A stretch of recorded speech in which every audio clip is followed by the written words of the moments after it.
мен емес, сендер екенсіңдер ғой бүгінгі қарап адалдыққа тапшысыңдар. Әрине данышпансығанда жақсысыңдар.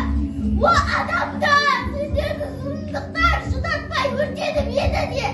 Не деген басылығыңдер, шуақсыз қорайды емес пе жасылығыңдер. Мерімім абза жүрегім қансырап тұрған сұмдықтарге қаншамадыңдар. Шанымдамыз сендерде түгесіңдерде лақтырып тастап кетесіңдер күресіңдерге. Сендерден байлық сұрамай өліп кетсем де алтындарыңды алмасын төгіп кетсең де мейірімге ғана мұқтажсың білесіңдер бе? Мейірімге ғана мұқтаж